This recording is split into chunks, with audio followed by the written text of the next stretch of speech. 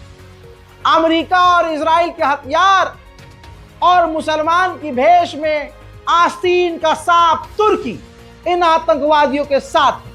कोई बाइद नहीं कि ये इराक में घुसकर तमाम अहले बैत के मज़ारात को ये तबाह कर दें और इस्लाम और करबला की निशानियों को मिटाना शुरू कर दें। इस मामले में यूक्रेन का भी चेहरा याद रखिएगा। यूक्रेन का एक संगठन है, फौजियों का संगठन व्हाइट वुल्फ। यह संगठन सीरिया में घुसे हुए आतंकवादियों के साथ मिलकर लड़ रहा है। ये कौन से इस्लाम के मानने वाले हैं जिनके साथ गैर इस्लामी लोग मिलकर तथाकथित इस्लाम की लड़ाई लड़ रहे हैं? अरे करो इस्लाम कबूल, फिर उसके बाद इस्लाम पढ़ो, और फिर अगर कोई मुस्लिम संगठन इन आतंकियों का साथ दे तो समझ में आता है। जहां अंग्रेज, जो इजराइल के समर्थक, अमेरिका के समर्थक है, वो फौजी, वो ग्रुप आकर इन आतंकियों का साथ दे रहा है, तो ये इस्लाम की लड़ाई नहीं है मुल्ला जी। ये चाय की टपरी पर बैठकर यूपी में आपस में मुसलमान कह रहे थे, हाँ ये तो अल्लाह की फौज है, देखो ईरान का क्या हाल होगा, अब इराक का क्या हाल होगा। भाई ये जो मज़ारात के तोड़ने पर, ये इस्लाम की निशानियां मिटाने पर, अहले बैत की निशानियां मिटाने पर जो खुश हो रहे हैं, ये वही तो हैं जिनके अब्बा और इनके दादा इन्वॉल्व थे करबला में। सोचने की बात है, करबला में इमाम हुसैन को और अहले बैत को कत्ल करने वाला कौन? कोई यहाँ से भारत से कोई हिंदू गया था, कोई यहूदी गया था? ना ना ना ना, मुसलमान थे। तो उन मुसलमान फौज में यजीद की फौज जब करबला को बसा कर आई, जब करबला में 72 को शहीद कर दिया, नबी के नवासे को शहीद कर दिया, तो यजीद की फौज मदीना और इधर उधर जहां जहां से इकट्ठे किए थे, वापस तो गए होंगे। भाई उनकी भी तो गंदी नस्ल आगे बढ़ी होगी, उनकी नस्ल जब आगे बढ़ी होगी तो आज भी तो वो होंगे। जब इमामजादे आज मौजूद हैं तो मुझे ये बताओ, यजीद ज़ादे भी तो मौजूद होंगे। वो फौज जो इमाम हुसैन को कत्ल करने गई थी, उनकी नस्ल से कोई तो यहाँ तक, तो ये वही हैं, ये आतंकी भी वही हैं, ये जो शिया सुन्नी कर रहे हैं ये भी वही हैं, जो एक मुसलमान के मारे जाने पर खुश हो रहे हैं, ये उसी नस्ल से हैं। बुरा लगे तो लगे, भाड़ में जाओ। बुरा लग रहा हो तो समझ लेना तुम कहीं वहीं से ना हो, हसब नसब चेक कर लेना। सीरिया का तो हाल बेकार हो गया। सीरिया में सबसे बड़ा सीरियन आर्मी मिलिट्री बेस हामा के इलाके में है। इन आतंकियों ने वहां पर कब्जा कर लिया है।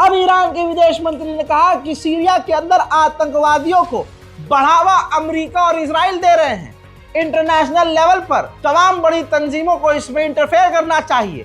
अबे भैया ये बताओ, लगभग 1 साल से ऊपर हो चुका है गाजा में, फिलिस्तीन में नरसंहार हो रहा है, और बताओ कौन सी बड़ी तंजीम है ये इंटरनेशनल ऑर्गेनाइजेशन कुछ उखाड़ पाई है? तो सीरिया में भी हम बस चुपचाप यही देखते रहेंगे। यह आतंकी संगठन, ये देखिए, खतरनाक बमबारी कर रही है सीरिया की फौज और टुकड़ी के ऊपर। और सीरिया की फौज कमजोर क्यों ना पड़े भाई, जब इजराइल, तुर्की, अमेरिका, ये तीनों देश की सेना और तीनों देश के हथियार इन सीरिया में मौजूद आतंकियों को मिल रहे हैं। जैसे तैसे सीरिया की आर्मी अभी भी आतंकियों के ड्रोन को रोक रही है।